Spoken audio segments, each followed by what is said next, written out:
Thank you for listening to the BJJ Brick Podcast.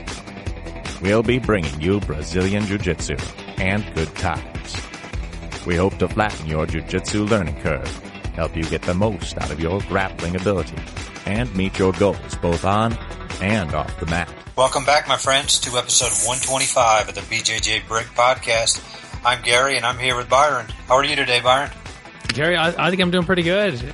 We're actually recording this on Gary's birthday, but so I think we did that last year. I think I remember talking about that last year, and you're not real big on making a big deal out of birthdays. But happy birthday, Gary. Well, I am, but Byron keeps scheduling stuff for the birthday, so I can't even have any free time. Thanks, Byron. Yeah, I'm rough on him. I gotta keep pushing and driving him to get on here every week. Note to self: don't let Byron know when my birthday is next year, and maybe he'll let me have the day off. Gary, with this special birthday episode, what do we have this week? Well, this week, Byron, for my special birthday episode, we have an interview with Rory Dean. You definitely don't want to miss that one. It's going to be an awesome interview. And as usual, we have our jambalaya of topics to discuss, our article of the week, our, quote of the week. So we got it all going today. And you're talking about jambalaya, Gary, so that just sounds delicious. Well, I thought you were going to make me some since it's my birthday. I did. It's over here right now. Because I guess maybe not everybody realizes, but Gary and I do this over Skype. So I'm over here with my nice bowl of jambalaya, and Gary, he just got back from the gym. So I'm sitting here with a protein bar and a bottle of water. Thanks, Byron. You're welcome, Gary. It is delicious over here. Part of our jambalaya mix today, Gary, is that we should mention our audiobook that we have for sale. It's called Your First Year of BJJ, or maybe it's in BJJ. It's just basically me talking to you. It's an audiobook, and walk you through some of the hurdles and things you could expect during your first year of grappling. So if that applies to you, we would be honored if you would check the book out, and hopefully it would be beneficial to you. It's got good reviews so far, and I think I cover a lot of topics that will help you have a smooth first year, and that's one of our goals. So it's called Your First Year in BJJ, or Brazilian Jiu Jitsu if you're that new to it. And it's $11.99, and it's available for download. You can find that on the BJJ Brick, or just bjjbrick.com, and we're on the show notes. So don't miss it. We've been getting a lot of good reviews on that, and as awesome as Byron is as a podcaster, he's even better in his audiobook of guiding you through your first year. So definitely check it out. Also, you don't ever want to miss this show. The easiest way not to miss this show is to get on our email list. Just put your name and your email address in there. We will send you a link to our show the show every week, so you will never miss an episode, and you'll always be on top of what's going on in the BJJ world. Yep, that's a good way that we are able to keep in contact with everybody. And as we always say, our little disclaimer, we do not spam your inbox. We actually don't send anything out with our show. It's basically automatic. It publishes every Tuesday automatically, and I just leave it alone, right, Gary? Yep. We say no to spamming, so no spamming. You don't have to worry about that. Yep, that's Gary's taking a firm stance on that in life, and that's going to affect the way he votes this election. I can tell that. Yeah, I don't like spammers or the Nigerian scammers or the IRS scammers who have been calling me 2 or 3 times a week trying to get me to give them some money over the phone because they're going to arrest me. But I've been having fun, talking back with those guys. That's true. Yeah, we'll have to mention this after the whole interview and everything when we sometimes get a little bit off topic. But Gary has played games with those people before, so. They're calling me left and right now. And I'm interested to learn a little bit more about your playing with the scam artist. So, but I actually did talk to him about getting him on the show and talking to him about how bad they rip people off. But the guy told me he can make up to $3,000 a day, and in quotes, I will never find him. There you go, and you'll never find him. And speaking about in quotes, Gary, I think this would be a good time to have our quote of the week. Every week we like to great segue. Yeah, we like to present a quote. Just discuss it briefly and move on from there. Just sometimes quotes are an interesting way to learn about the world around us. This quote. What jiu-jitsu guy do we have a quote from this week, Byron? Mark Twain, none other than the legendary grappler Mark Twain. His quote this week: "The secret of getting ahead is getting started." Simple but sweet and true. Yeah, how often do we put things off? We're well into the new year here, Gary, but I had a couple of conversations with people who were talking about doing a New Year's resolution, and it's December. And my answer, talking in December about New Year's resolution, is why not start right now? Why are you going to wait till that calendar changes? Nothing actually changes for you. Start now. If it's important to you and you want to show it some seriousness, start it now. Yeah, why wait 10 months? Like you said, if it's important, start now.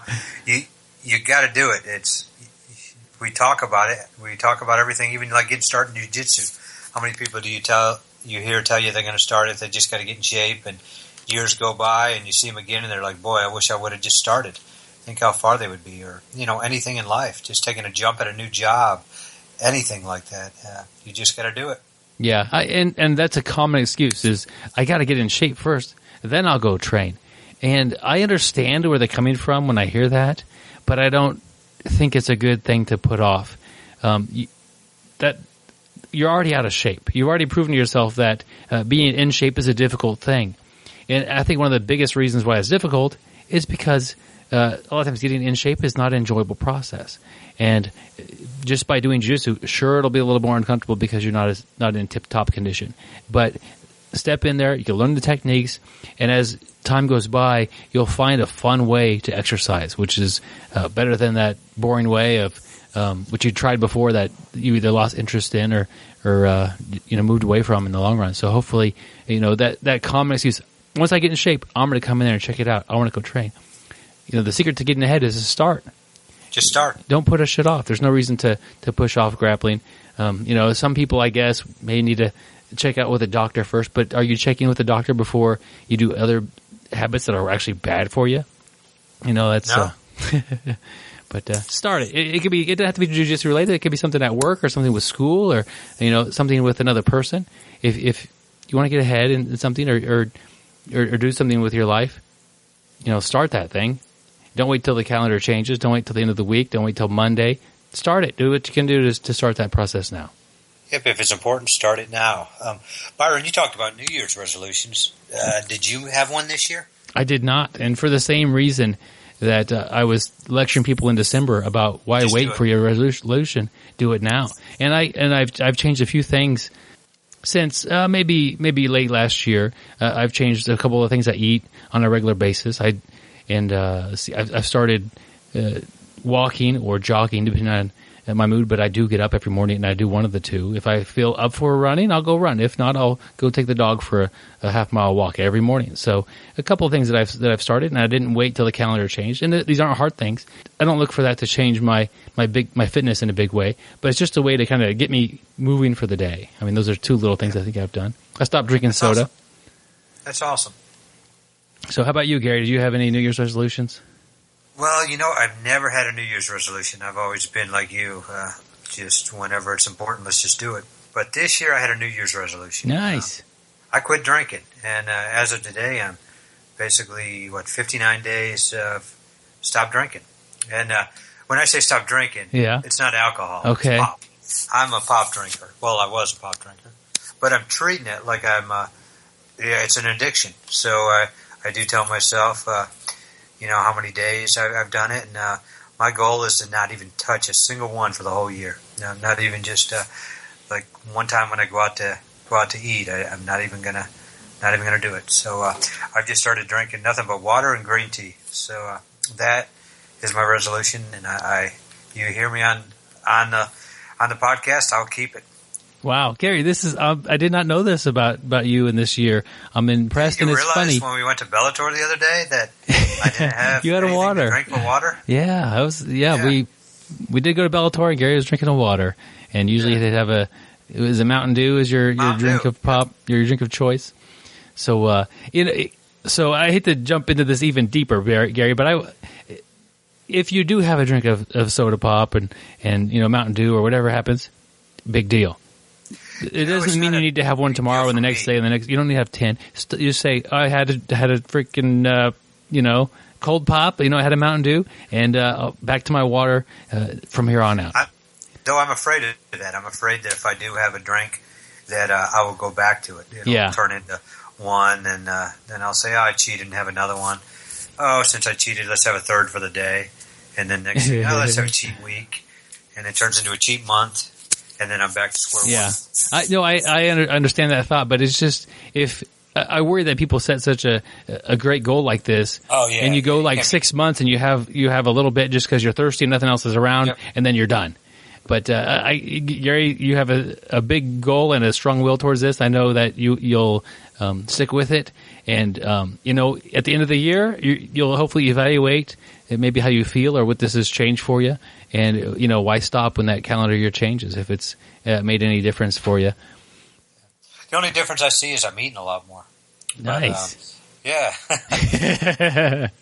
Whoops. But I can eat a lot more because I was drinking a ton of calories, so not bad. Yeah, so you weren't even you were going full sugar, huh? I was drinking the hard stuff. Wow, the hard stuff. We're so lame. we talk about how drinking pop. That's funny. But that's it. Just start. Just Gary decided to not do that, and here he is, and he cut out a ton. That's a lot of calories you cut out, Gary. So a lot of calories. Yep. Problem is, I haven't lost any weight, but not that I'm actually looking to do that. Yeah, but with sugar, your body processes that, and I'm thinking about this for myself too. Like putting a lot of sugar in my body, that's not a way to stay healthy. A lot of people have diabetes when they get older, and I just got to try to avoid that, buddy. Yeah, I just wasn't feeling good. But Byron, I think we should hit our article of the week. All right, Gary, what do we have? Hey, we've got an article from Jujitsu.net. We figured we'd go to the Star Wars theme, but it's by Nick Albin. We've had him on the show before. He's a black belt out of Kentucky. I know we've used one of his articles before too, so here's another article. We've had him on the show. But he's got an awesome article I saw the other day. This one's from actually November 23rd, 2015. But it's called Getting Stuck in the Middle with Jiu-Jitsu. And basically, he talks about, getting over the hump when we have issues. Trying to, the risk versus reward. He talks about when you first start, everything's going okay, but then, it's tougher than you thought it would be. It's harder than you imagined. You didn't think it was going to be this tough when you started. And at that point, some people quit or they just get stuck. And he's got a great article about how to get out from how to get over that hump. So he calls it getting out of the middle in BJJ. Yeah. So he's got a great website, and Chewy's got this picture of beautiful, I think it's a sunset, I would guess. Maybe it's a sunrise, and it's maybe sunrise because it's on a boat. Picture on a canoe, open lake in front of you, some hills and some trees and some, the sun's coming out in the background. And he talks about getting in a boat and heading out. And at a certain point, the trees on the shore where you came from stop kind of getting small. They're back there, and you can't tell each individual paddle that you're really moving all that much. And you look into where you're going, and it's really like it's not even moving at all. So although you're continuing to paddle and to cross the pond, it just seems like you're not doing anything. And I like that, the great analogy. And as I try to write articles sometimes, I think about, I never do that. Use something from outside like this. I mean, it's a good example to be in a canoe and to paddle and to see the shore just disappear. And then it gets into the distance and you paddle some more and it seems to not have any effect. And you're stuck in the middle. You're stuck in that middle. And then he gives you some tips, Gary. Do you have any of these tips that you like to... Yep. Well, before we go to the tips, I just wanted to talk about how, man, you're a good storyteller. You started saying that, so that was pretty impressive. You've got another job if you ever decide you don't like firefighting. Well, I got it from Chewy's story, so... Yep. But, he talks about ways to get out of that middle, when you're stuck in the middle, how to break through it. But first thing is mix things up. You get stuck in the same patterns, using the same moves, with the same mindset over and over again. You need a spark. You need to get some progress going in your game and grow in new areas. So, get out of your comfort zone, mix things up. One of the ways to do that is change the way you roll. Let's say if you're always playing top game and just smashing people, maybe pull guard. Even if you're not a fan of pulling guard, work on the bottom, work different stuff just to get you out of that get you out of that rut, and maybe put some more enjoyment back in there. Yeah, that's a great way to change things up, and you can get so much better at each technique you try, but as you leave some things behind and you don't focus on things, you can get a lot better at those pretty quickly sometimes by finding areas in your game that could use some work. Gary, can you think of a time when maybe from injury or for something else you changed the way you roll and it's been for the better? I've had so many injuries on my legs, which legs and lower back, which, as you know, when I first started, I was always a top person, played the top game. And I remember one time when I hurt my lower back and my hamstring, I really couldn't even do much. I had to start on the bottom. And basically what I would do is I would just work my guard, and I had no guard before that. And pretty soon just from working that, I got a pretty decent guard. So it always helps, just trying something different. Yep, that's a good example of taking the injury and working not like against it, but just working around it and continuing to get better.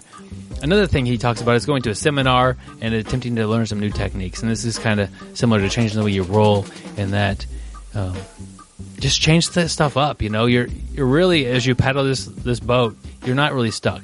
But if you could maybe look differently at a different angle or some of that, things will seem different for you, and you'll actually accelerate the learning in other areas.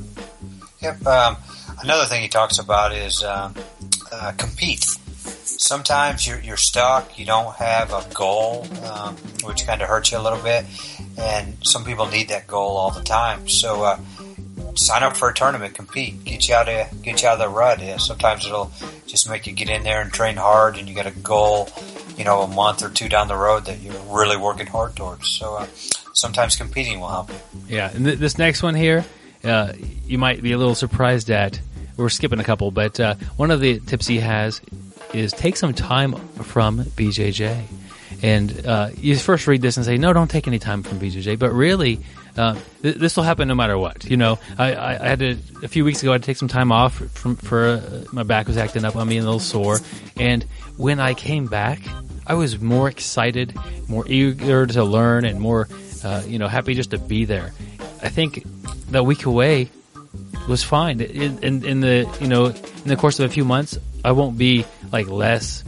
I won't have lost anything from not training that week because of my motivation and my appreciation of being there peaked. You go to class 3-4 times a week, you forget how awesome it is. You miss a week, you're like, I need to go. This is going to be, and when you go, you have a great time every time after you've been gone for a little while. So I think that's a interesting way to trick yourself. And he does say, hey, keep track of your diet. Don't mess up in other areas. But taking a little break purposefully, sometimes just if you're injured or maybe you got a new tattoo, you need to give it some rest.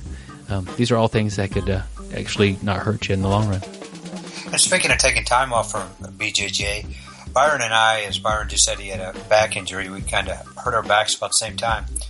Byron took a little time off, and stubborn me just kept training through it. So Byron's back is totally healthy now, and mine is not. But it's not enough to keep me off the mats. But I was actually telling Byron last week or the week before, or actually I think it was when we were at Bellator, that I can't wait. In a couple weeks I got a vacation coming up, and I'm not even going to seek out a gym in town. I'm going to use that as my week off, and I'm still going to, I guess I won't watch what I eat because I'm going to be on vacation. But I will be hiking. I will be hitting the hotel gym if they have one. If not, I'll be doing push-ups and sit-ups. But I'm just going to hike and just de-stress and let my body heal that week. I'm still going to get my heart moving, but I'm kind of looking forward to it. I know it'll do wonders.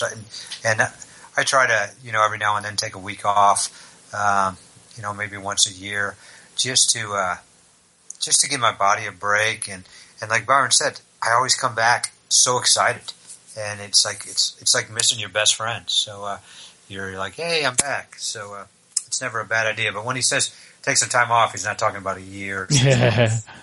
Yeah. Yep, I agree. It's a little bit. It was not bad, but a lot you will miss out in the long run if you take a lot.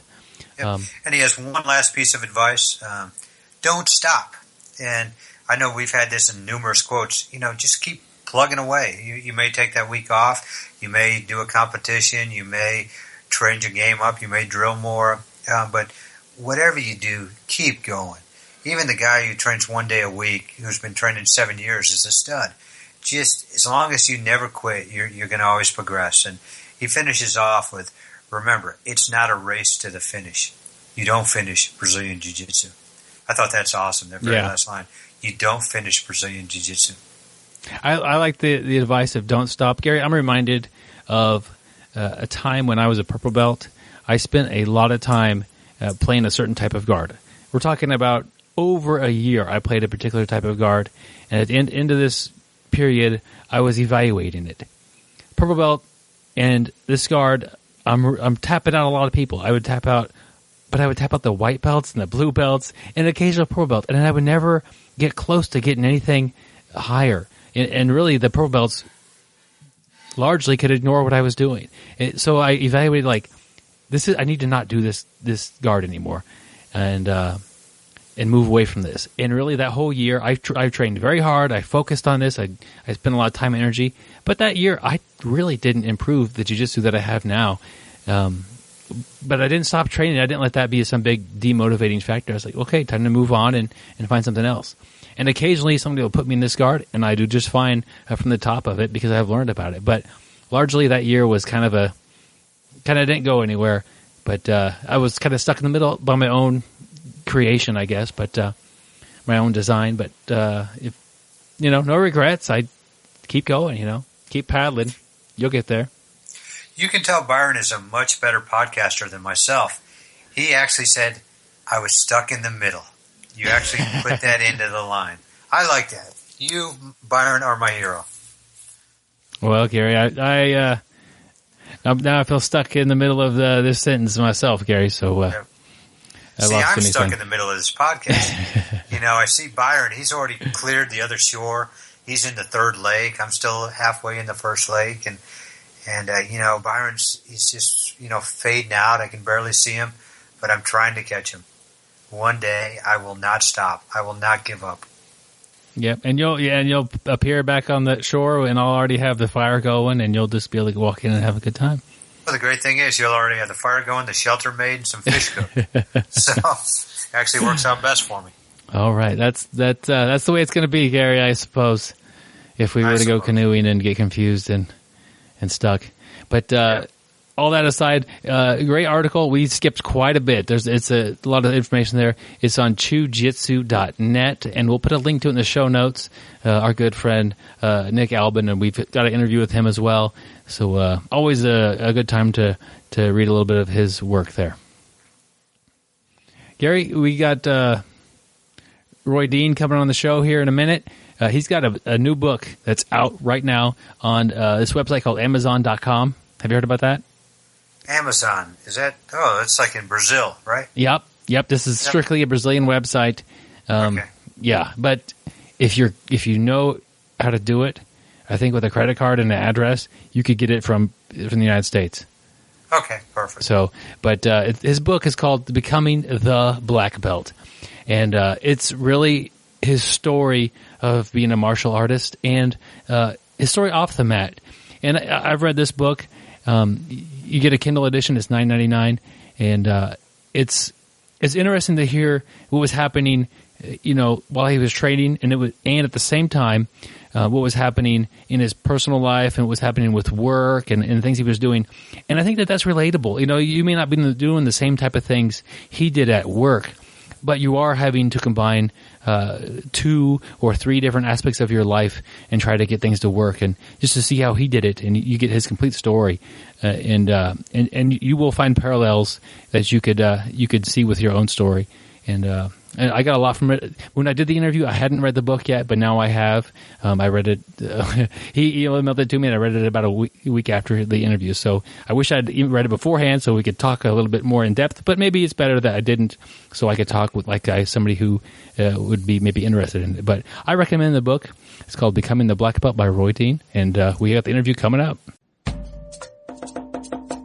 He is the most interesting grappler in the world.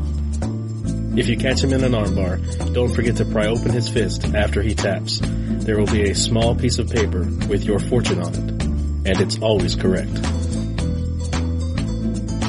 When he was a white belt, he put a small amount of glitter on his belt, and then went on a world tour. If you look closely at your gi, you will probably find a few specks of glitter. He got you too, my friend. I don't always listen to podcasts, but when I do, I prefer the BJJ podcast. Stay sweaty, my friends. All right, my friends, I'm happy to bring Rory Dean to the BJJ podcast. Roy, welcome to the show. Thanks for having me on. Yeah, my pleasure. I'm excited to hear from you and learn what you've got going on. Could you just introduce yourself a little bit to the audience if they haven't heard of you yet? Absolutely. My name is Rory Dean. I'm a third-degree black belt in Brazilian Jiu-Jitsu. I also have an extensive background in other martial arts and other forms of Jiu-Jitsu, including a third-degree black belt in Seibukan Jiu-Jitsu, or traditional Japanese Jiu-Jitsu. I also have a first-degree black belt in Kodokan Judo and a first-degree black belt in Aikikai Aikido. I'm known for having very smooth jiu-jitsu on the mat and incorporating some of the Aikido principles and flow into my ground game. So I believe I was the first Aikido Udansha or black belt to receive a black belt in Brazilian Jiu-Jitsu, and just trying to find those ties that unify all of these jiu-jitsu arts together. Cool. And when did you start Brazilian Jiu-Jitsu? I originally started training in Japan when I was 16 years old. I was doing judo over there. Then I came back to the U.S., got involved in Aikido, then moved into the dojo of a Japanese jiu-jitsu master. And while I was actually living in the dojo, serving as an uchideshi, or live-in student, I began training in Brazilian Jiu-Jitsu one time per week with a man named Claudio França. I was living in Monterey, California at the time, and his academy was in Santa Cruz. And I would travel up there one time per week, and then the next year I was able to go 2 times a week. And so that was in, I think, 1998.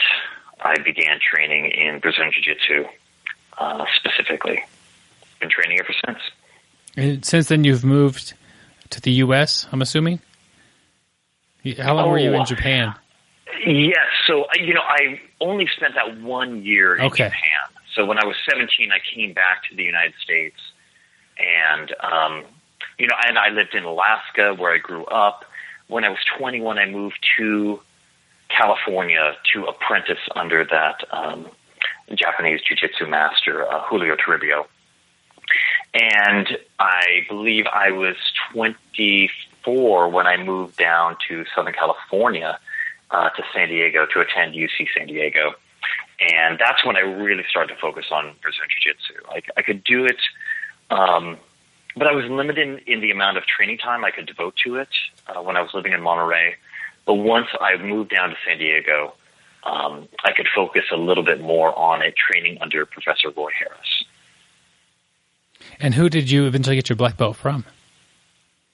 I got my blue belt from Professor Claudio França, and then my black belt, my purple, brown, and each degree of black from Roy Harris. That's awesome. We had him on the show a while back, and he was very fun to talk to and very interesting. Ideas of jiu-jitsu. He's a great man. Tons of stories. He's been through it all. He's definitely, he knows a lot, and he's earned that knowledge He's had some pretty harrowing experiences and definitely paid his dues.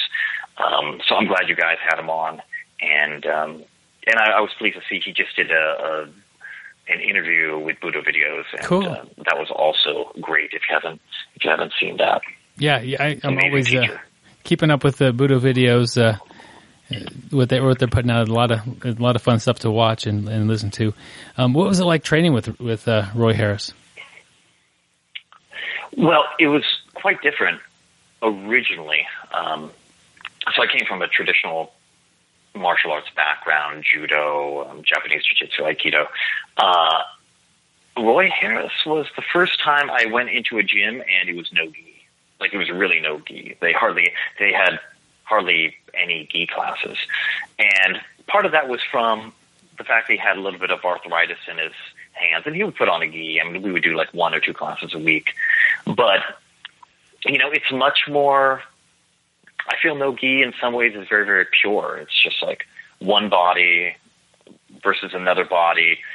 You're not as reliant on some kinds of grips that might be gi specific. And it also was innovative in that he was highly focused on leg locks, and leg locks in those days were very taboo. But he studied under a Sambo master, Nikolai Baturin, and he mastered the heel hooks, straight foot lock, toe press, all of these different foot locks, and he taught those to his students. And so we were well rounded.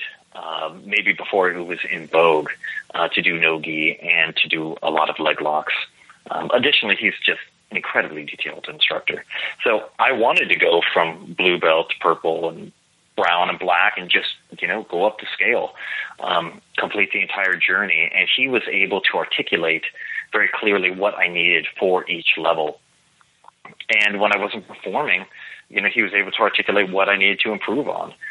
And it wasn't just train harder. It was very, very specific. For example, you're not putting your hands in the right place when you're trying to push your opponent off of you. I wasn't going to like the high leverage positions, to push on my opponent where I get the most result for the minimum effort.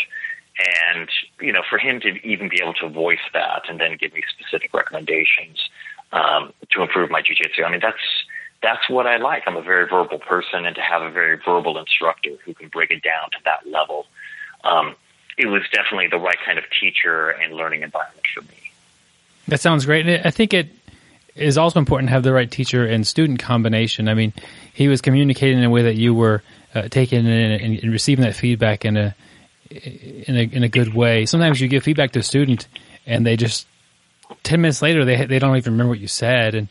And so for when he was talking to you and communicating with you, you were listening and trying to make changes in what you were doing. And it sounds like that was probably a big part of what helped you develop. Absolutely. I want to get to know you a little bit off the mat. What do you do when you're not on the mat doing jiu-jitsu? Well, I've been doing jiu-jitsu now professionally for 10 years. After I graduated from UC San Diego, I was hired by a production company in San Diego. They're very, very successful, and I studied audio engineering. So they hired me right out of school, and I was kind of thrown into a production television environment. They did a lot of high-end corporate work. They also did, these big projects for the government, and then we also had a show, DirecTV Sports This Week, that we were responsible for. So I was an audio engineer, mixer for them for about 4.5 years. And then I just kind of felt like, I'd reached the max. I had learned everything I could learn there. I had kind of maxed out what I could learn in the, on the audio side, in the recording environment. Then I learned video editing, and I had masterful editors around me over at that company. They were really, really good veterans.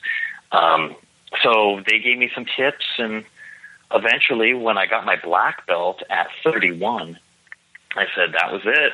I am going to just do jiu-jitsu. I'm going to create an academy, and not working 9 to 5 again.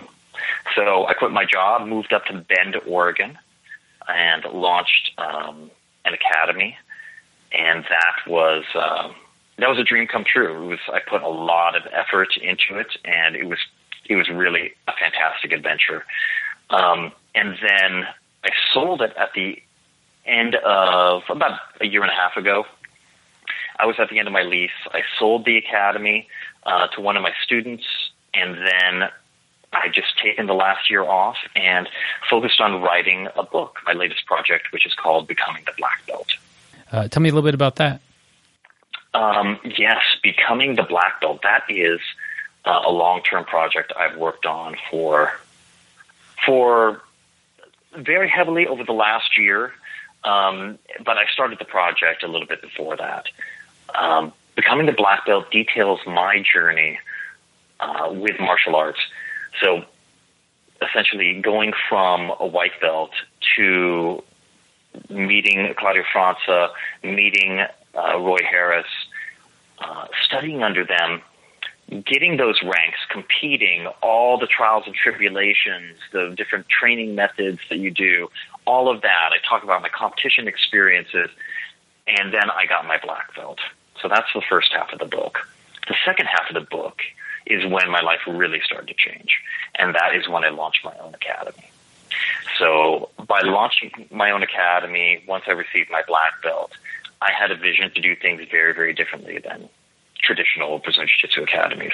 Number one, I wanted to represent the art very cleanly through these videos, utilizing and leveraging the skills that I had gained in San Diego, the audio engineering skills and also the video editing skills. So I started to create a body of work, of media, that essentially captured the process of creating a generation of black belts in my academy. So I shared that with an online audience, and doing so changed my life dramatically. Not only was my academy very successful, but people could participate near and far from around the world. And, excuse me, they start to understand, they start to know the people that were at the academy, and they started to watch their progress. So people were actually involved in my academy from everywhere. And that also led to a lot of opportunities to teach seminars, train around the world, instruct around the world, and make friends around the world. So it sounds like the first part of your book will be about your early time in Jiu-Jitsu before your black belt, and the second part of your book will be after you've received your black belt. Could you maybe share with us a story from the first part of the book when you were still a colored belt? Yeah, absolutely. There are several, hopefully these are parables that everyone will be able to relate to, but the day I received my blue belt, what a glorious day. I talk about how Claudio Franza called me into his office, and Garth Taylor, his top American student, was right by his side, and he said, "Come on in."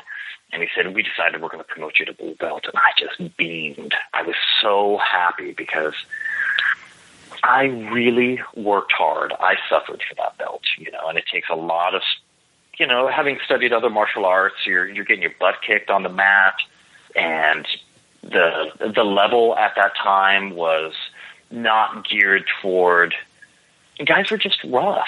Guys were rough. Guys that would go straight into MMA now were doing BJJ. Yeah. Because that's what was working. That's what they were seeing. They wanted to learn how to fight, and they were going to make everything a fight, including sometimes when you drilled. You're just trying to drill something. They're actively resisting you. I mean, that's what BJJ was like in those early days. So they called me in. They announced that I was going to receive it, and I was just ecstatic. But they didn't present it to me. They said, keep coming to class. We'll present it to you in class. And I went back, and I went back, and I went back, and they still hadn't awarded it to me. And it was about a month later that they finally called me up to the front of the class, and he announced that I was a black belt in Japanese Jiu-Jitsu, and now I've become a blue belt in Brazilian Jiu-Jitsu, and that was a marvelous day. But my own attachment to that belt that he had promised me, I mean, it's not like my skill level changed that much in a month. But it's that promise of promotion that leads to a certain level of attachment, and I was impatient. He told me I'd be promoted, but I wanted to strap it on right away. And, you can kind of see that, whether that's a stripe that you put on somebody's brown belt, their third stripe. Oh my gosh, black belt's around the corner. Their fourth stripe, and maybe the instructor doesn't feel that they're ready yet. So that's just one of the reasons why I didn't use stripes in my school. I did at white belt, but then blue belt, purple, and brown, you're that rank. You are what you are. And when you're ready for the next level, I'll give it to you. But until then, I just wanted to cut down on that coveting of the advancement. And, those are the kinds of stories, in addition to this competition stories, there's stories of getting injured, there's stories about heartbreak, there's stories about insurmountable challenges, there's competing in the world championships. It totally runs the gamut in this book, and it depends on where you are. I think black belts will definitely be able to relate to the running your own academy and some of the headaches that come with that and some of the triumphs and successes. There's nothing more rewarding than seeing your students succeed in competition with the knowledge that you have given them. Wow, this sounds amazing. I'm sorry, go ahead. This sounds amazing that you're able to pull such a huge collection of information together and put it all into a book. I'm trying to think about my personal experiences and if I were to try to write down all my jiu-jitsu things, and it's like it would take years. Like you spent quite a while on this book, didn't you? Oh, I spent a long time, but the last year was definitely the most intense. Where I'd get up in the morning, say, "All right, you got to finish this. You have to finish this." Now, I had actually completed a book before. It's called The Marshal Apprentice. I offer it for free on my website, as well as there's a free version on Amazon for a Kindle edition. So I had done that before, and that's a recollection of my time serving my Japanese jiu-jitsu instructor and apprenticing under him. It's called The Marshal Apprentice. So I had already done that, but I wanted this one to be, I wrote that when I was like 23, 24. I wanted this to reflect a much more mature perspective, a much more seasoned consciousness, having, gone through all those trials and tribulations. I mean, on the road to black belt, you do everything.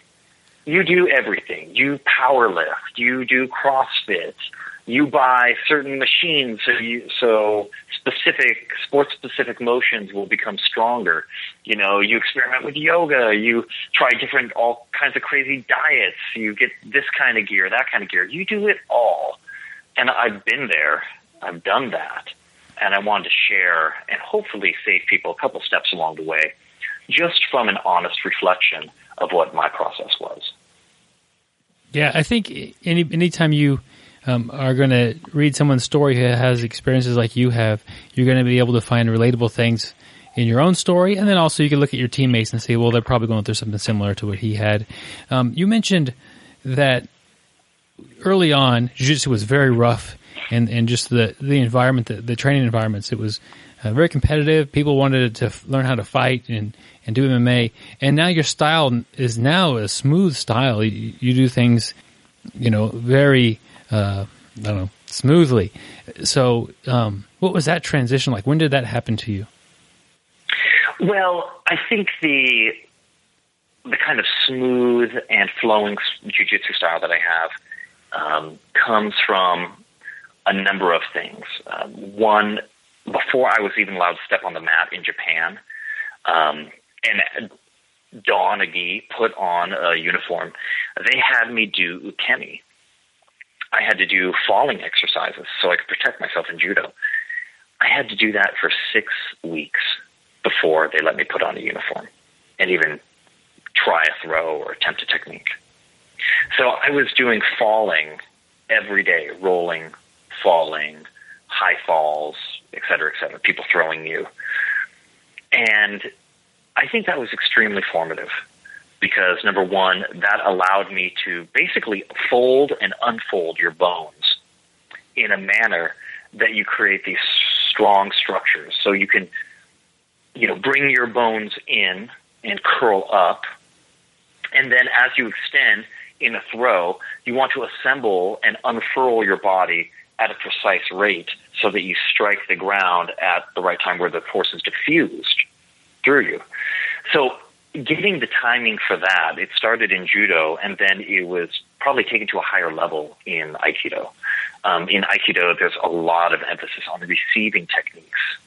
So I think my ukemi made my movements very, very smooth and connected.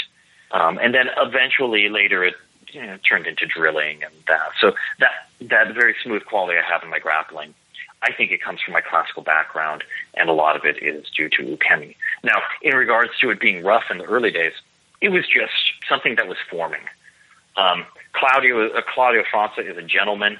He ran a very tight ship over there. It was excellent training. I learned a lot. But before Claudio, I talked to old timers. Stan Kendrick is a guy who he was always ahead of me, but he was kind of he was heavily involved under Professor Franza. And he said before Claudio came to the U.S., they had these Brazilian guys that would come in and teach at another martial arts school, and there would be blood on the mats every time. Every time. It was like a fight. Then when Claudio came to the U.S., then it calmed down, but it was still a little rough. And no fault of his own. It's just that these guys didn't really understand where to put the energy. You're basically locked in this battle with somebody else. And for a lot of people, like black belts, you know how to channel your energy. So it goes into one single direction with a guard pass. But, in those days, guys were just strong, athletic. They wanted to dominate. So they're going to do it not necessarily through technique, but through all means necessary. So they kind of employed more than just a technical focus when they were grappling, and you see that in other forms of martial arts too. But it's amazing how far Claudio's produced so many good people. And I look at the jiu-jitsu scene today, and it's just a different scene. It's evolved several times. And yes, the competition rule set makes for some more exotic movement patterns, but there's never been a better time to study jiu-jitsu than now. And why is that? Access to information, number one. I talk about this in the book quite a bit. Back in my day,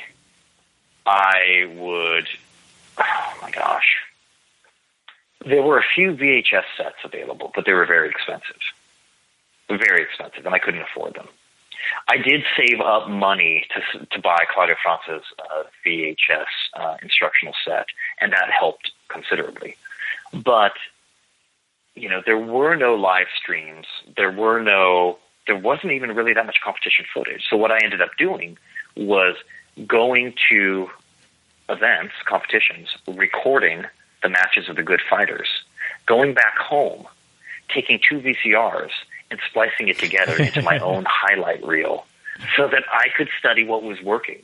That's how hungry I was. And if you contrast that with the ocean of content that's available today, it's fantastic that people have that kind of those resources at their fingertips for free, so that people can get literate in this language. It's just a physical language. The more people that are literate in it, the better. And I think it makes for a better society. So I don't begrudge it at all. I think there's never been a better time to learn jiu-jitsu because you have access to incredible information on world-class instruction. Training environments are much less like the mafia and much more open to cross-training with other clubs, train with everybody, to quote Dave Camarilla. And finally, it's just more, it seems that it's diverged enough and evolved enough so that you can select your particular branch. If you want to do more self-defense, more Gracie Torrance style. If you want to do more sport-oriented competition BJJ, if you don't really care about the competition scene, but you want to adopt your BJJ for MMA, then that's available too.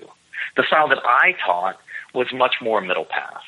So you could go in any of those directions. You could apply it toward Vale Tudo or MMA. You could apply it for competition jiu-jitsu, and it also had some self-defense orientation as well.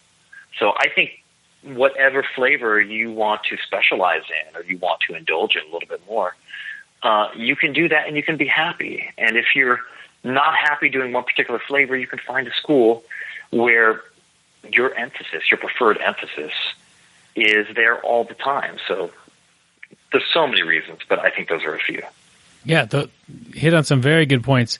Your first one there, access to information, that has clearly changed. You've been doing jiu-jitsu quite a bit longer than I have, but I remember the time when it was hard to find competition videos and to go online and to download a video. It took forever. It was just crazy.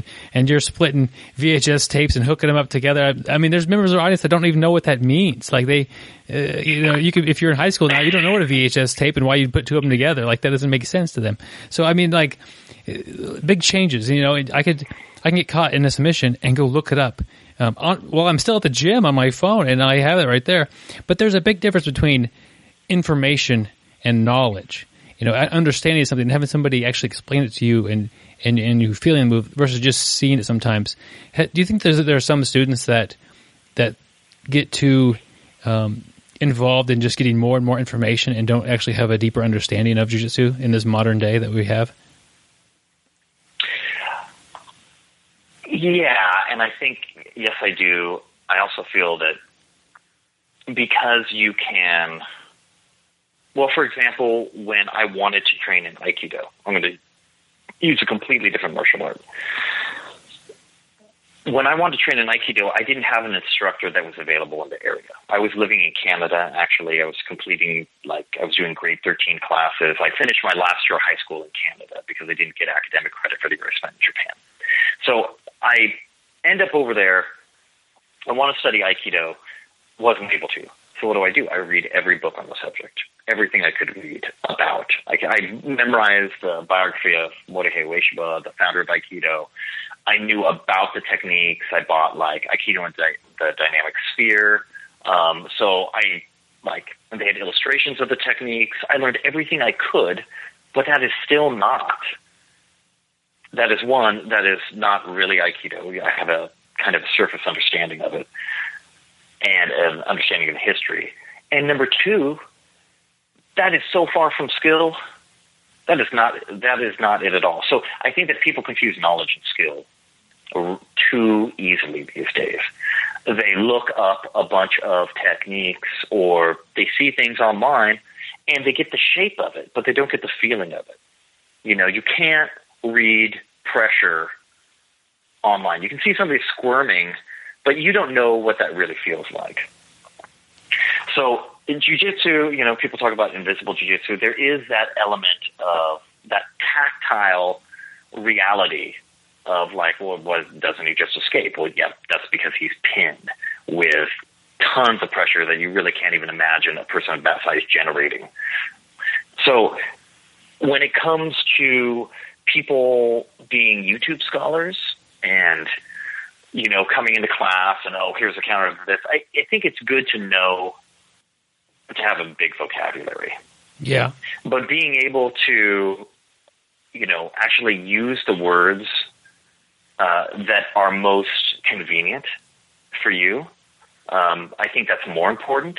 If you have an exotic vocabulary word, but you never use it, but you want to keep it in your pocket because it could be used someday, or it's like verbal vanity, you want to show people that you know this word because it's a more complex word.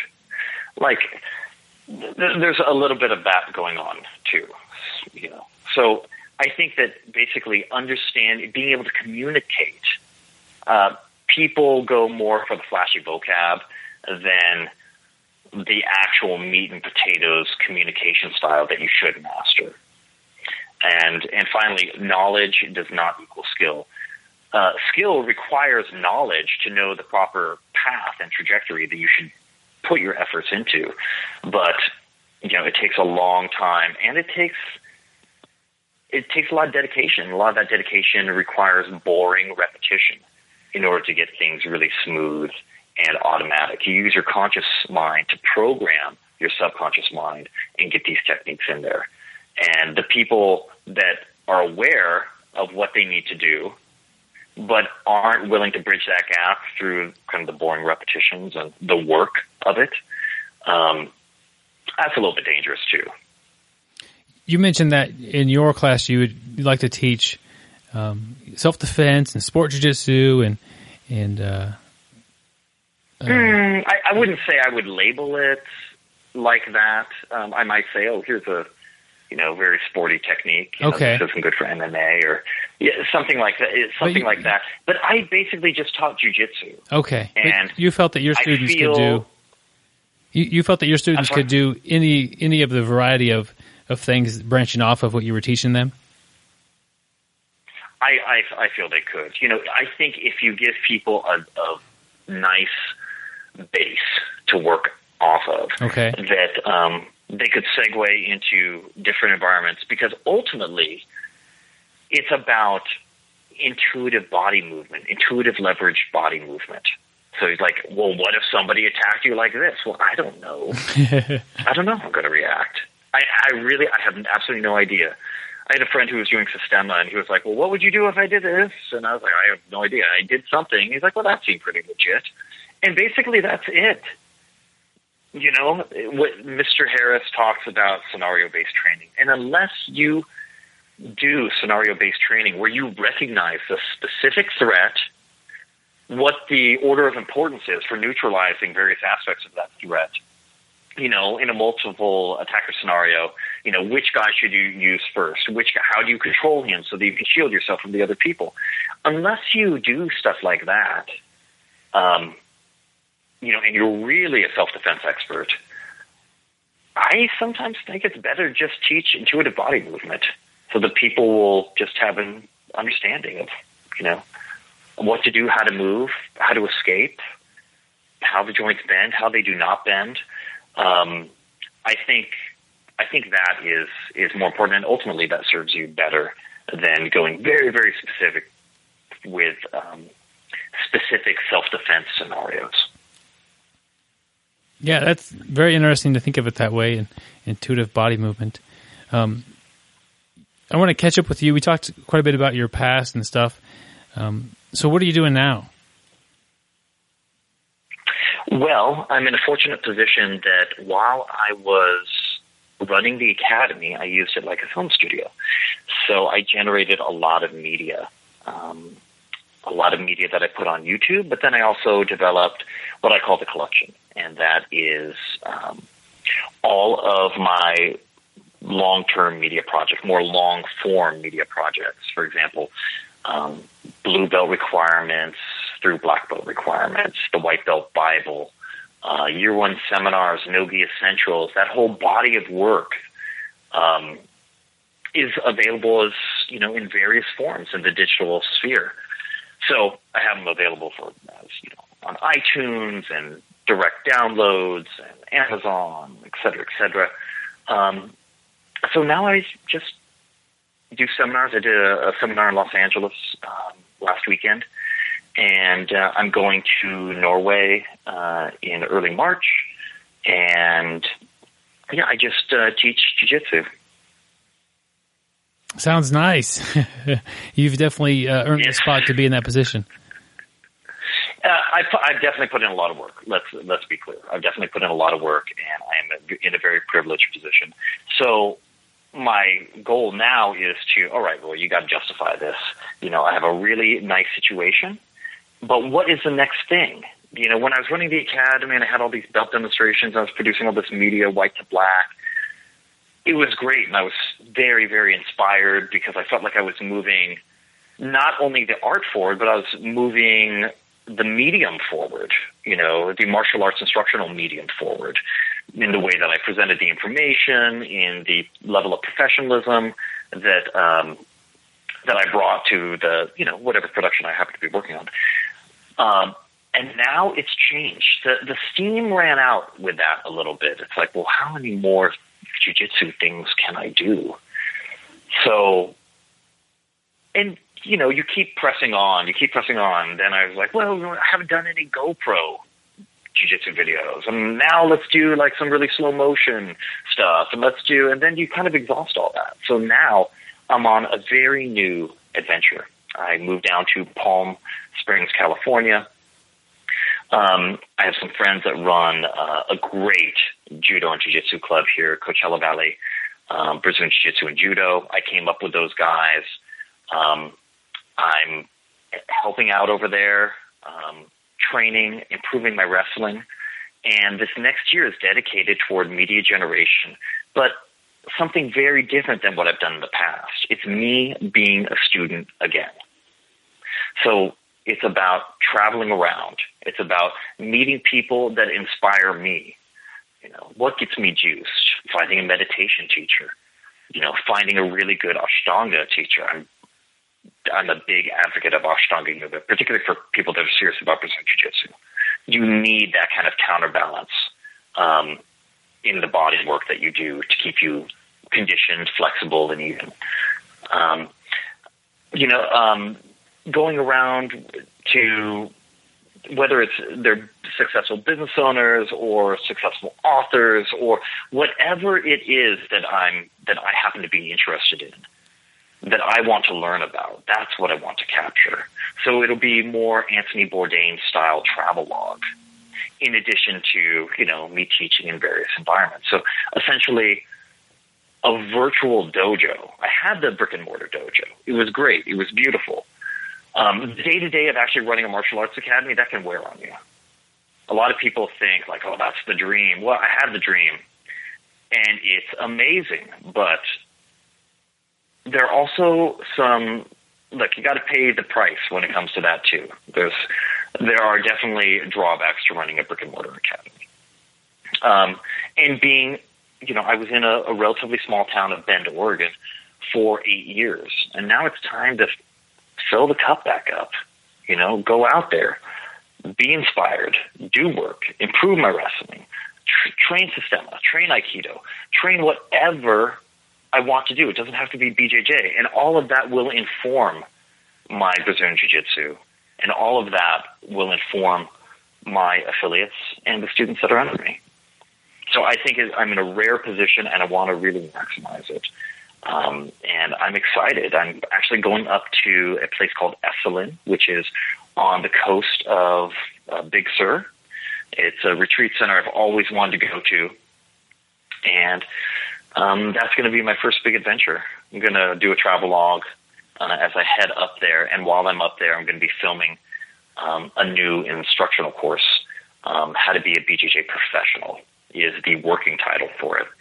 And in that, I want to share all of my very, very hard-earned experiences. I mean, how do you do that? How do you quit your 9-to-5 job that seemed like professional suicide at the time? So you're going to quit your job and teach people martial arts? Really? And that's exactly what I did. And then I segued from that into just a totally new dimension of freedom.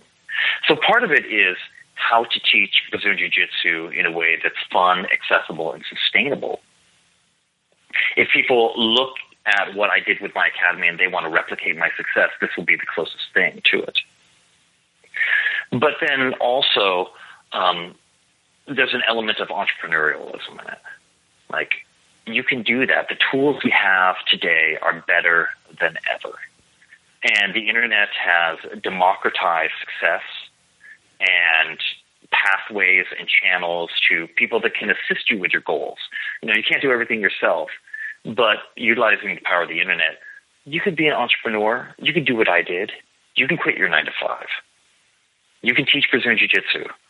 And then when you get tired of that, maybe you develop an exit plan so you can move and smoothly step into that next place in your life. So I'm very excited about, you know, having this honest conversation with the camera so that I can share all of those experiences that I've learned. And believe me, it is like fight experience. Running an academy is not that much different than going into competition. You have to show up all the time. If you stop showing up, your performance in your academy goes down. And you need to be completely dedicated to it. And only after you've been competing for a while do you really understand what it takes and the amount of energy you should put into each segment of your training to be able to maximize the return on investment. So this is something that I feel that people need, because as more people, originally when I got my black belt, it was like, let's get more people involved in Brazilian Jiu-Jitsu. So I do like blue belt requirements, and everyone wants to get their blue belt, right? Now people want to get their black belt. There's so many more black belts. Black belt is like the new purple belt. And you want to share this incredible art that has probably changed your life in a significant way. How do you do that? And that is the aim. I want to show you how I did it. I don't want you to replicate my success and my formula to a T, because you're going to have your own slant. You're going to have your own take on the art. You're going to have your own emphasis that you want to put forth, your own rhythm that you want to impart to your students. But it's going to be basically blue belt requirements for instructors. And I think I'm really excited about bringing it to the public. Well, this is cool. I'm excited to see you as you travel around and train and do different things and experience things. You're going to be sharing that with us online, and it's going to be very fun for anybody who's following with you. And the book is going to take us right up to that point, it sounds like. So the second half of the book is the black belt. So it sounds like you spend a lot of time and a lot of energy running your school. Is it a lot about that? Oh my gosh, there's so much energy that goes into running a school. And there are so many elements. It's not just showing up. It's not just showing up and, all right, guys, here's an armbar. It's about branding. It's about carefully selecting the color palette that you have in your school, because your color palette will choose your clientele. And the cleanliness that you keep your school at says everything about your professionalism without you having to say a word. There's so much that goes into it, whether it's branding, whether it's advertising, whether it's marketing, whether it's how you present information. Do you have a curriculum? Do you have a baseline? Do you have a framework that people can operate in? Or is it just random nebulous techniques whatever you decide to show that day? There's a lot that goes into it. And if you have a really smoothly running, successful academy, there's an enormous amount of work that goes on behind the scenes that people aren't aware. It takes a lot of energy to keep that machine moving and going. And but if you're passionate about the art, if that seems like a dream scenario to you, to run your own academy, to share something that has significantly influenced you, and to be perfectly honest, a lot of people that get into jiu-jitsu are high achievers, and things bore them easily. But jiu-jitsu is endlessly interesting. And so for a lot of people, it's almost a salvation. Here's something that I haven't gotten bored of, that continues to challenge me. And this is something I can share with others. And if you fit that, then this course is going to be for you. I did that. I'm in a different stage of my life, but to be able to do that, whether you're just sharing it in your garage with your family, or you actually have aspirations to run a successful, large-scale academy in a metropolitan area, you can choose your own adventure and scale it to whatever you like.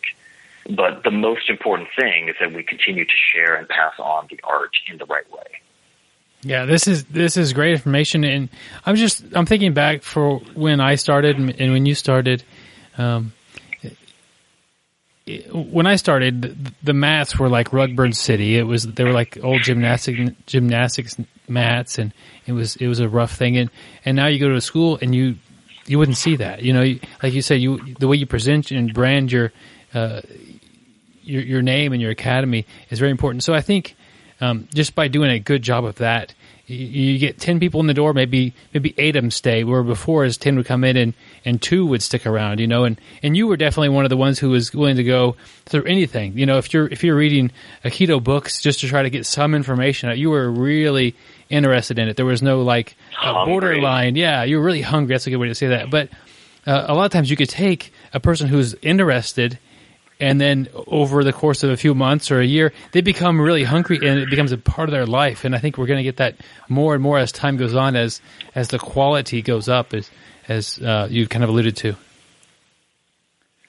It's a new era, and I think that we need to, what worked in the past will continue to work. But sometimes, these are technologies. I think of Jiu-Jitsu as a human technology, and sometimes updates are needed. Sometimes you need to whatever. Sometimes it's a 1.0 to 2.0, and sometimes it's it's just like a small incremental update. But we need to Jiu-Jitsu has gotten better and better. I think it's become more accessible. It's much more female friendly. It's much more family oriented, and it's much more socially acceptable, in that you could be a submission fighter now, and it's really not that much different than, we still have a ways to go, but than doing football or basketball or lacrosse or whatever those kind of all-American sports are. Jiu-Jitsu should be in that category as an acceptable after-school athletic activity. Yeah, I love that, and I think we'll see the day, hopefully sooner than I'm able to imagine, but that's going to be great. Definitely. So you'll talk in this book about tournaments that you've been to and learned from and experiences. Can you maybe give some advice for somebody who's going to do their first tournament? Okay. First tournament. I would suggest, number one, I didn't let my students compete until they were blue belts. I really felt, especially in the early days, that white belt divisions were uneven. You have people that clearly should be blue belts in there. You have national wrestling champions that go into white belt divisions. You have, there are people. Even MMA fighters, professional MMA fighters, will enter a white belt division. So I just wanted to avoid all of that. So I didn't let my students compete at white belt. I figured by the time you get your blue belt, you have enough skills to be able to go into a match, win or lose, acquit yourself well, and walk away from the experience having gained something, not getting completely trounced and run over based on, you drawing like the junior national judo champion of Russia in the first round as a white belt. So when it comes to competing, I people have different schools of thought. Like, you go in there, you do what you can, and then you just learn. You don't take it very seriously. I waited. I think you have a better experience if you wait till blue belt. Okay. Now, that said, at blue belt, blue is a very thick belt, and you have guys on the cusp of purple that are really, really, amazing and be able to put things together. So, number one, I would say, don't take it that seriously in terms of if you win or lose. Just think about your performance. Are you going to go out there and be able to perform in the way that you imagine yourself doing and that your coach wants you to do? Are you going to be able to at least be able to get to the positions where you can start to work your game plan? I think that's important. Evaluating yourself on your performance, not whether you win or lose. I think that's a good way to kind of frame this experience that you're going into. Number two, select the right tournament. It's much better if you can scout the tournament that you're going to be doing, or a similar kind of, an IBJJF tournament or a sub-league tournament or whatever the organization happens to be. It's nice if you can get a feel for it before so you know what that's going to be like. And you kind of mentally imagine yourself going through that process as that person you're watching, shake the referee's hand and then begin the match. Number 3, I think conditioning is important. I think the most bang for your buck that you can get is doing wind sprints. You need to be able to do wind sprints, then have your heart rate come down, and then be able to go back and have those bursts, because jiu-jitsu is much more anaerobic than aerobic. You explode and then you rest. You explode, then you rest. And then finally, don't go alone. I have been an army of one many times when I was competing. And just to have one friend there or your coach there or, your several teammates there, it really does help. It helps if you win. It helps if you lose. There's nothing like the camaraderie and solidarity of your team. So those 4 things, conditioning is important. Framing it based on performance rather than a win or loss. Going with people, if at all possible, and then try to get a preview, scout it out beforehand. And I think whatever your experience is, I think it'll be much better off when it's informed and you do a little bit of homework before. Well, this is great information. I never really thought about the white belt. Going in there, you get a guy or a gal who's super motivated. They've got 4 months on the mat, and they go compete, and they get that crazy competitor who's should be a blue belt. It's definitely questionable, and they just get smoked, and then they run the risk of not coming back to class because they had such a terrible jiu-jitsu experience, and that's terrible experience, and not everybody needs to compete. Yeah. It's an amazing experience. And the highs that you get from winning a match, by submitting somebody who was maybe even beating you before, but you come from behind, you tap them out, the crowd goes wild, the room goes wild. That's a lot of endorphins, a lot of good brain chemicals going on when you do that. It's very primal. And everybody imagines that's what's going to happen. But the reality is, it doesn't go down like that all the time. There are those moments, but it doesn't go down like that all the time. Yeah. So not everyone's meant to compete, but it's good to have that option because that's what keeps the teeth in the art.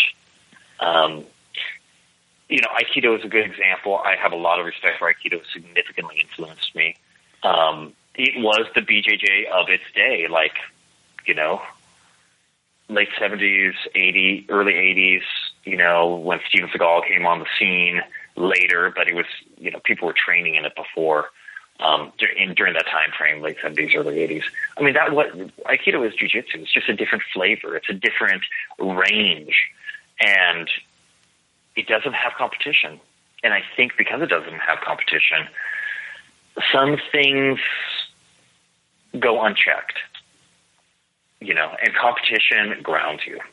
It grounds you to what you're capable of, where you really are in the pecking order. And I think it just is that little bit of reality check that keeps people honest and humble. I think it's a good thing. That's an interesting point about the lack of competition. And if you don't have that competitive drive in your heart, it's the conditioning is not going to be any fun, and it's a lot of work. It's okay to not compete, but just the fact that people compete in jiu-jitsu is driving the art. And if you have somebody in your class or your school that goes and competes, that they come back and you get the feedback from them, and you get to kind of compare how with their experience to what you're experiencing with them. It's a little tiny bit of a bridge. Compared to not competing at all. That's absolutely. And in fact, you participate in their victory, and by being a great training partner for them. Yeah, and so in a way, you are getting a little taste of that. You're getting a little reflected glory, or just the reflected glory of being a good partner, and and assisting them in their development. And then the lessons they learned on the mat, they bring back to you. So you might be one step removed, but you're still benefiting from competition. Very nicely said. And, the trying to prevent white belts from maybe competing or thinking about waiting, it can be a tough thing. And if maybe you're in that spot, maybe I should wait, maybe I shouldn't. Well, this is a great opportunity for you to go, and what you said is scout the tournaments. Like if you have a teammate that's going, go along and watch and cheer for them and be there as part of a team. But you get to watch the tournament and just kind of take it all in as a white belt. And then when you do go back and you want to compete, you've been there once before. You've experienced, you know what it's going to be like, and a little bit more what to expect. You'll probably be a little less nervous. Absolutely. It won't be so overwhelming. You'll be oriented to what the situation is and the timing of it. Yeah, I think it's a good way to go. Yeah, and your advice, I mean, the scouting out, the waiting, till blue, and then the not going alone. Those all go well together. You're like, not going alone. Well, if you go scout one, your teammate's not going to go alone, and that's an important thing. And I've done that before too. I've been to a tournament by myself, and it's a lot different of experience than having one person with you. That's a lot better. Let alone the whole team. Well said. Yeah, even just one. Yeah. A lot of times I'll ask, what advice do you have for a new student as far as a goal setting thing? But I want to change it up a little bit here. What advice would you have for a new black belt in jiu-jitsu? Kind of goals to try to reach for, or things to consider? When you get your black belt, there can be a little bit of, man, do I really deserve this? And there can be a sort of, yes, I'm a black belt, but there's like a confidence and a secret inadequacy that you have. Like, do I really deserve this? How do I stack up against the other black belts? Because you just stepped off into the big leagues. I mean, yeah.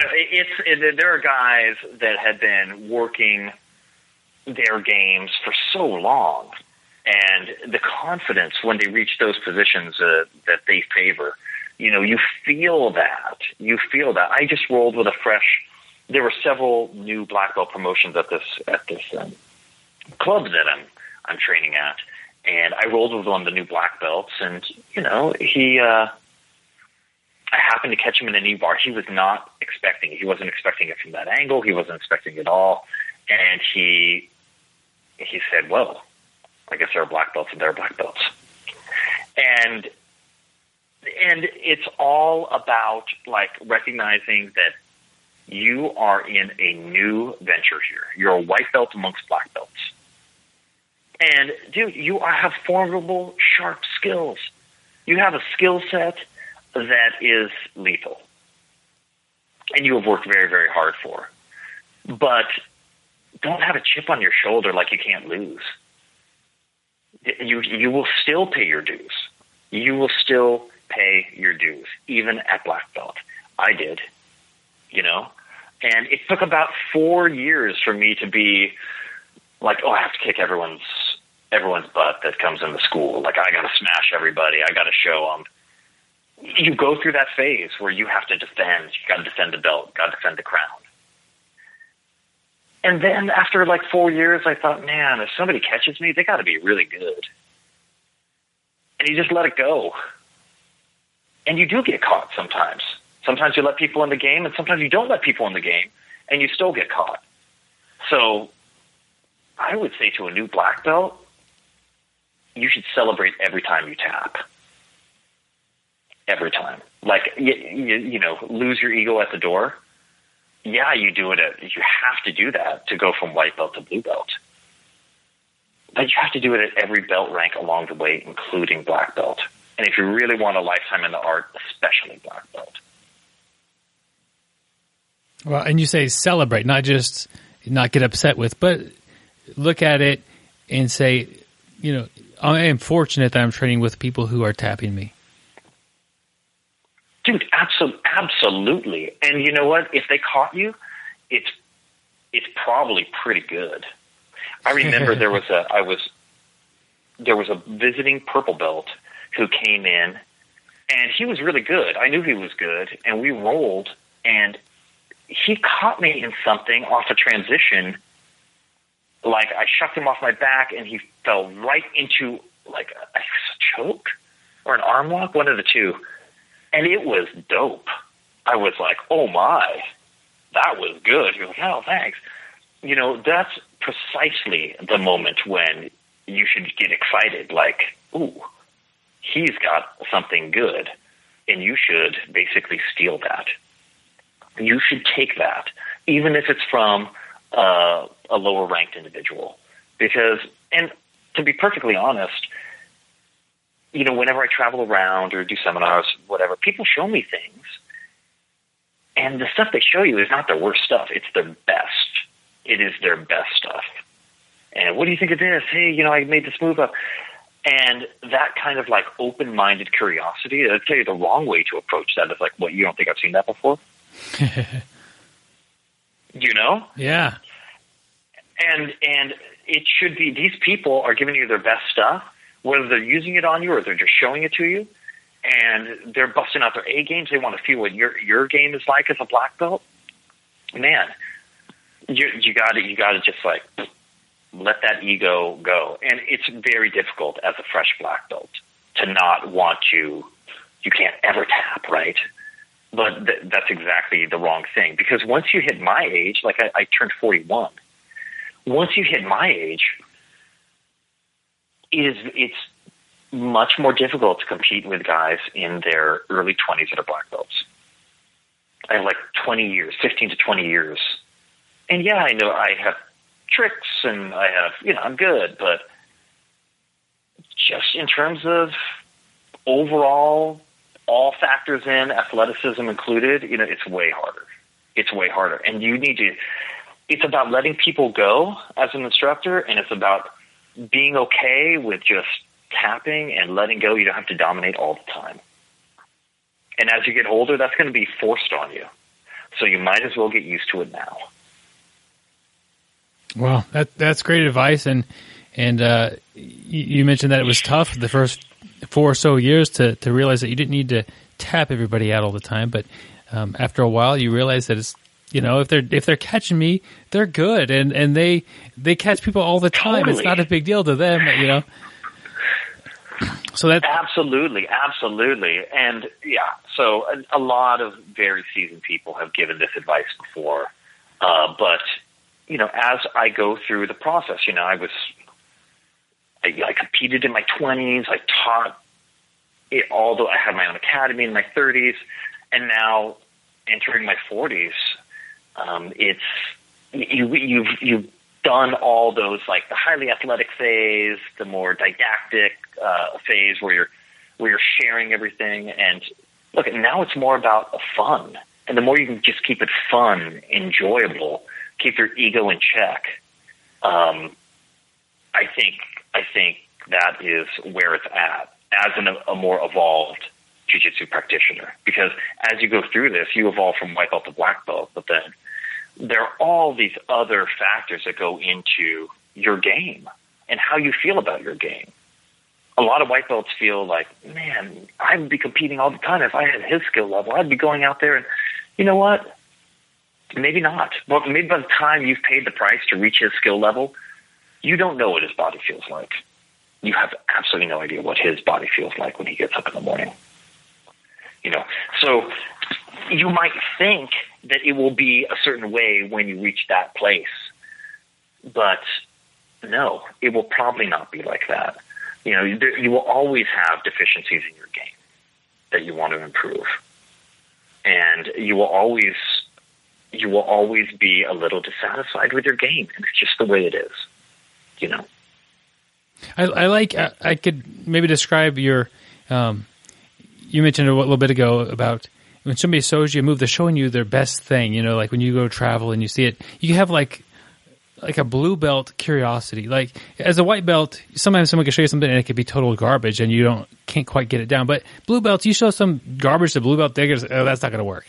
But they're curious about everything that you're showing them, and they really want to take it in and learn things.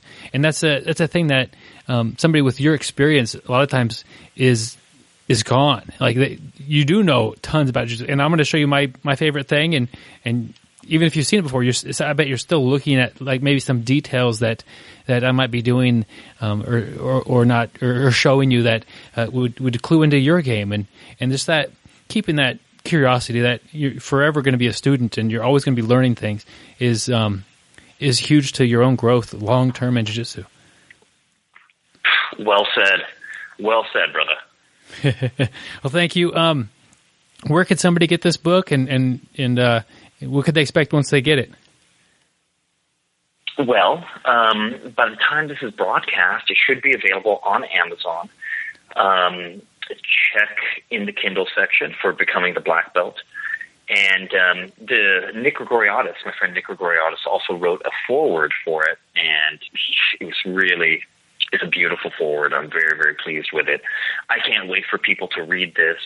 I get real in the book, I share a lot of personal details, and it's that vulnerability that you need in jiu-jitsu that I want to also extend into the book. It's not about just creating an image or protecting an image or an avatar. It's about being real. It's about sharing the real dirt and what you actually go through, the price you pay in becoming a black belt, and the price you pay in sharing the art. So I'm excited about people taking a look at it. In time, there will be an audiobook as well. But for right now, just go to Amazon, search for Becoming the Black Belt, download, and I hope you enjoy it. Cool. This is exciting. And like you mentioned before, don't copy exactly what you did, but by reading your experience and stories, you'll be able to relate to that, and you'll be able to see patterns. I think it's similar, like everybody goes through grade school, and I could talk to you about things I did in grade school, and we could share similar experiences and reflect on that. And it's probably similar in jiu-jitsu. Like, I don't have the same stories you do, but I have similar things that are I can relate to you with, and then once the book passes where I'm at as far as my level of jiu-jitsu, I could look at that and try to gain wisdom from your experiences, so it helps me get further along in my development. Perfectly said, and I hope that it'll be able to help people whether they're a white belt just starting out on the path, or they're in the, kind of in the blue belt plateau, or they're, a brown belt, wherever, or maybe they're a seasoned instructor. And they're going through some of the things that I talk about in the book, some of the ups and downs of actually running a school. I think there's something for everyone that's engaged in this path. And it was a long project, but I think it came out very well, and hopefully inspires a few people. That's always been my modus operandi, to inspire people through my media, whether those are cool, artsy YouTube videos, whether those are clear-cut and precise instructionals, or whether it's a writing project like this. I want to inspire people to explore the art, to go further in it, and use it as a vehicle for self-inquiry and self-development. Oh, this is great. You mentioned it for everyone, all levels, and it seems like to me, after about a year of training, people get the idea, wouldn't it be great to have my own school? Like, just that little, most people don't act on it, but the feeling like how great it would be. And then this will take you through that process and hit you with sounds like it's going to hit you with some realities about what it's like to actually own a school, some good and some tough. And that'll be an interesting thing to experience through you. Absolutely. And it's all about sharing. It's all about sharing your experiences and being honest about it. So hopefully people will benefit from that project, and I'm excited about the future. I have some really cool trips coming up, some seminars, and making new friends along the way. And hopefully, I'll be able to create new friends every time I get on the mat and share my skills. Well, I'm sure you will be. I mean, you mentioned already that one of your priorities is keeping it fun and having a good time. And if you're having fun, the people you're training with will be having fun. And that's one of the best ways to make friends on the mat is just to have fun with people. So recommend go check out the book and read it. And then the best thing you could do, tell your training partners about the book. Recommend it to people face to face. This is a very powerful tool to get things spread. If you think your instructor would benefit from reading it, recommend it to them. If you think your fellow blue belt would gain from it, tell them about it. And of course, writing reviews online is great too, and helping to get the word out in social media and everything like that. But just tell people about what you thought of the book and recommend it where you think it's appropriate. I think it's a great thing to do. I appreciate that. Discussion about it and about the art is always beneficial. And I think that this is something that, there have been a lot of really cool jiu-jitsu books put out there. And I think this kind of narrative memoir style will just hit people on a very personal level. And it's a very personal art. You can't get much more personal in terms of, space relationship with your partner and the finality of submissions. This is a very personal journey. And I think that level of intimacy that you have both with yourself in evaluating your performances and with your training partners, hopefully that's reflected in the book. And that's where the really powerful transformations come from inside. Sometimes triggered externally, but it's all about how you evolve internally, and hopefully this will give you some food for thought. Well, this is great, and I'm excited for your beyond the book. We got to keep up with you. What would be a good way to do that? I mean, as you travel and make more videos and stuff, how could I make sure I don't miss anything? Absolutely. Well, you can go to rorydean.tv. I just launched this new website. It has everything you need to know right there. Additionally, you can subscribe to me on YouTube.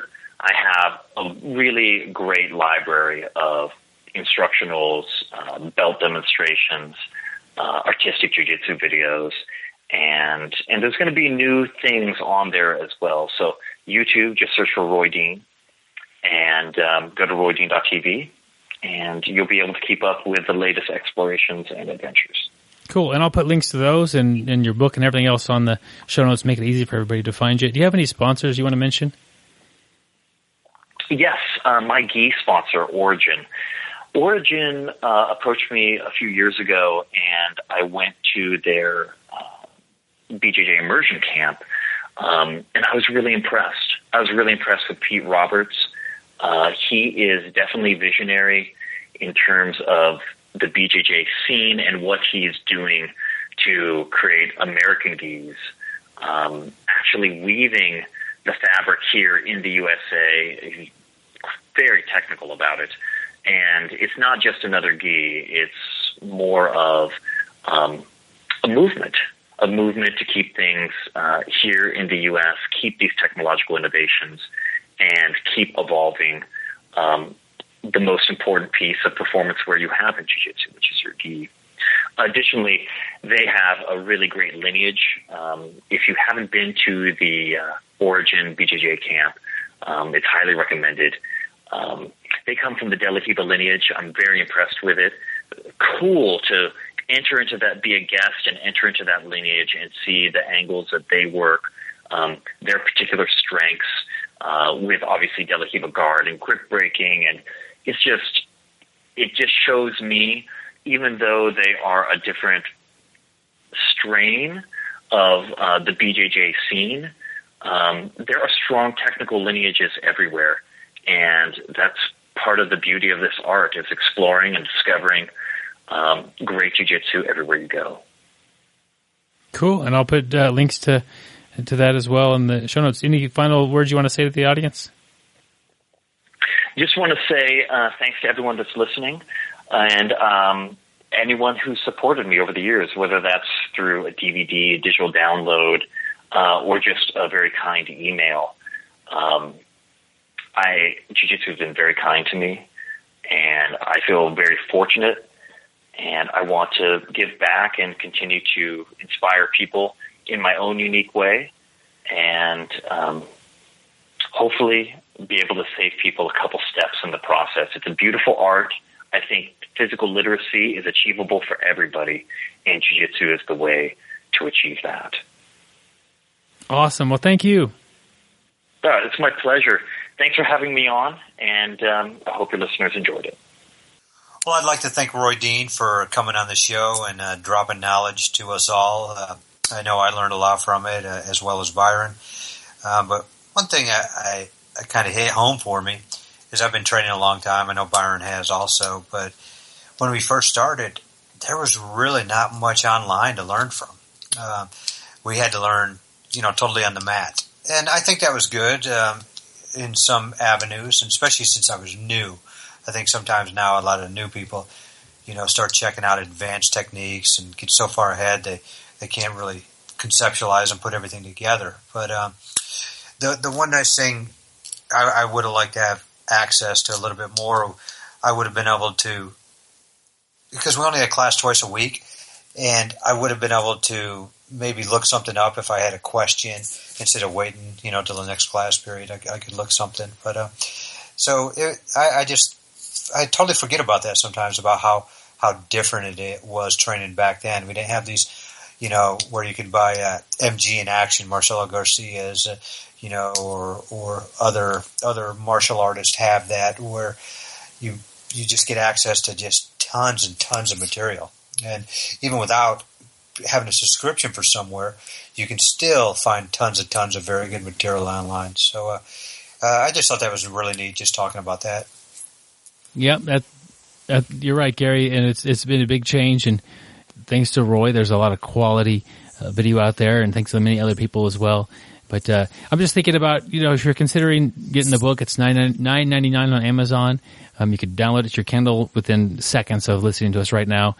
Everybody has their own journey in martial arts or in life, and I think it's a nice way to learn about somebody else's journey, just out of just curiosity. And it also, I can promise you that you'll find some parallels in your life and some training experiences that were the same, and learning how he dealt with them, and learning how you dealt with them, and maybe, learn from that.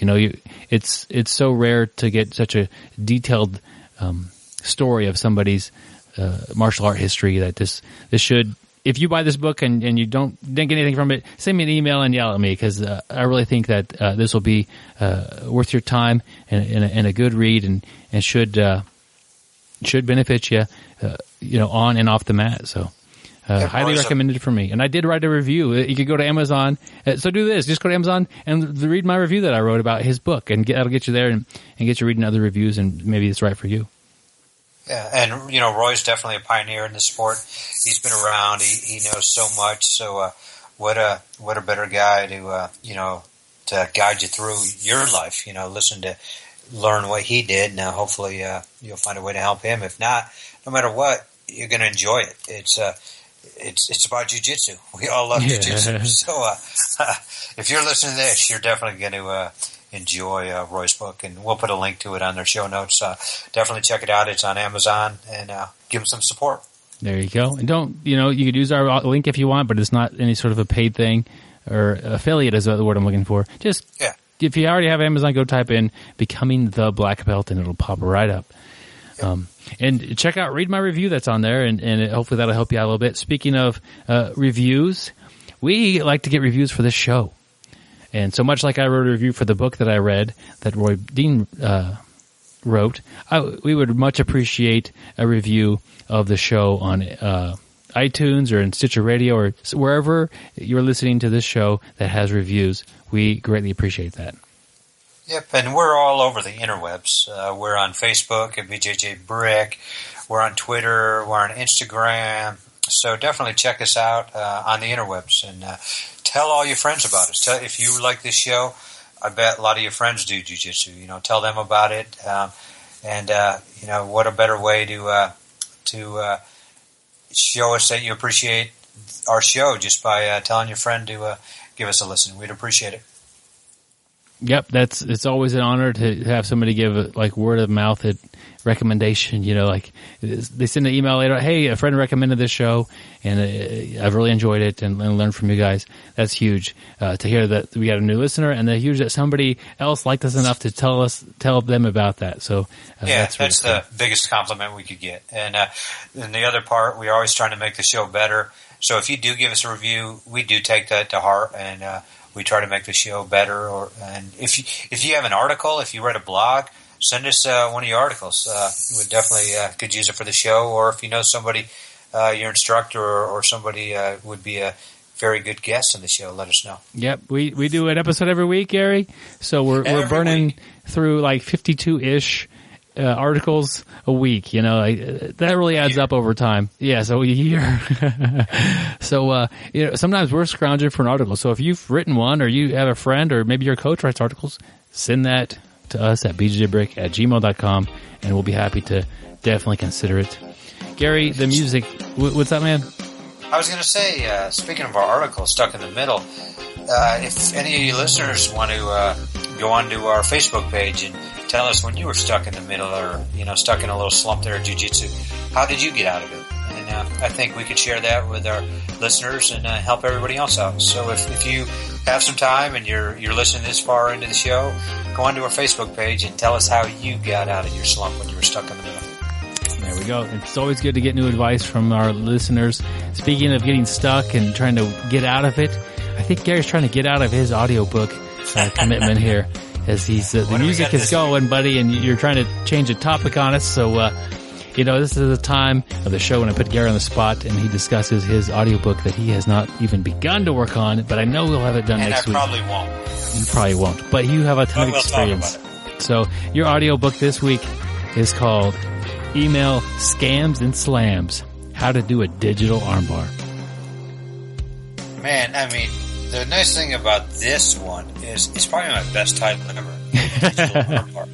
But what it is, it's just it's a day in my life. This one here is really not an ebook. It's just talking about what I do in my regular day. I'm kind of a strange individual where I love to get those calls from the IRS scam agents. I love to get emails from the Nigerian scam guys, and I just play along with them. I like to keep it going as long as possible. I try to turn the tables on them. Byron knows that I had probably a month-long conversation with somebody in Dakar, I think that's Senegal, trying to get me to wire him money, and I was trying to get him to send me a T-shirt from his home country. And I never did get the T-shirt, but it's fun. It's fun going back and forth with these guys and trying to play, like I'm an easy mark. But I always want them to give me something in return. And here lately, I've been having a good time because I've been getting the IRS agents, the scam agents, calling me. They say they're from Virginia. They all sound like they're maybe from India or somewhere out there, and they won't give me their names, but I've had some interesting conversations with them. I've actually asked them, I call up out of the blue and ask them if I can apply for a job and how would I go about that. But I've had some conversations. I've tried to get them on the show, like maybe talk to them. I mean, no, it's not BJJ related, but I just want them to just talk about that they tell me they don't have any feelings, that they're ripping people off of money. And I just think that's horrible. They told me they can make up to $3,000 a day, and they're so good at it that nobody can ever find them. So it's just a day in my life. So that's really all this one is about. I'm not giving much advice, but I think people might enjoy the read. Gary enjoys, it seems like, Jiu-Jitsu and a few things, family and friends, and then you should see the look on his face when he gets a call from a scammer. It's like, oh yeah. He kind of lights up a little bit, and he'll try to keep them on the phone as long as possible. He will go, it seems like he'll go out of his way to like, okay, I got some stuff happening in a few minutes. That's gonna have to hold for now. Yes, the cake is in the oven and it's kind of burning, but I gotta talk to this scammer and see what I could get out of him. And I always think that's funny. Yeah, it's actually pretty funny. I have a good time doing it, and the way I look at it, as much as I've talked to these guys in the last couple of days, hopefully I saved somebody from getting scammed. I just wish I had better skills, like Anonymous, where I could figure out some way to go in and shut them down. Yeah, that's the hacking skills is not your forte, but if the scam artist works 10 hours a day and you take up an hour of that, he probably saved him from contacting 2 or 3 people that might have taken the bait. Yep. But when you said I had no hacking skills, that's not what they used to say when I played basketball. They said I was a hacker, so I do have hacking skills, but it's just in basketball. Nice. That's we've also talked about your basketball career. So, yep. Gary, so when somebody calls me, help me out here. How do I know that it's not a legitimate call? This is maybe some real advice. How do I know not to give them my personal information, especially my social security number and birthday, I guess? Anybody who's calling asking for that, it's not legit. Definitely not legit. How about if I call them? Is that if okay? you call them and give it to them? Is that what you're saying? Yeah, like if I see the number online and I call that, is that safe? It's not safe to give them your information, but you can have some fun with it. Okay. So do you give a fake number? Don't give any of your information online. Okay. Date of birth, social security number, credit card number. Do not do it unless you're 100% positive who you're talking to. But still, even if it's your bank calling you, unless you've been talking to them for a long time, and you totally know it's them. If you're not even sure, go on down to the bank. Yeah. They shouldn't call you out of the blue. Yeah. If you call them in the morning and say, hey, I have a question about this, and they call you back in 10 minutes, it's probably them. Yeah. And it's a shame we got people like this in this world who just prey on people. And, they're probably going to strike out 500 times, but they'll hit that 501st time. And they're probably using some of our stuff we were talking about today. Never stop. Those guys don't stop. They're resilient. But it's a shame that somebody would try to steal people's money. Yeah. Gary, we, like usual, I guess, with our this segment of the show, we do get off topic here, but you managed to bring it back to the article that we had this week. Yeah, and hopefully, see, I'm learning. There you go. Hopefully that the criminals will not read that article because it's very motivating and it's a lot of good information. Yeah, and then they'll probably start spamming our show once they realize that that guy who keeps calling them is from BJJ Brick. Yeah. Gary, guess who we have next week? Who do we got? We got Sean Williams. Awesome. So, can't beat that. Yeah. Another legend. Another legend. And then the return of John Will is going to be a week after Sean Williams. So 2 jam-packed weeks. Legend. So you can't go wrong with that. Yep. Gary, we can't always provide the best advice and things on the show ourselves. So we have people come on and do it. Yeah. So that's been our strategy in the long term. Yes, we and as we do this, we learn more about jiu-jitsu. So I think if you listen to the old shows, maybe we got a little smarter. I would hope. Yeah. Hopefully. Because we've never stopped. At least not yet, anyway. Yeah. We're over 2 years in. There we go. All right, Gary, it's been a lot of fun. And as always, stay sweaty, my friends. And don't forget to shower. Thank you for listening. I hope you find the time today to roll. After all, the best way to get better at Brazilian Jiu Jitsu is to do Brazilian Jiu Jitsu.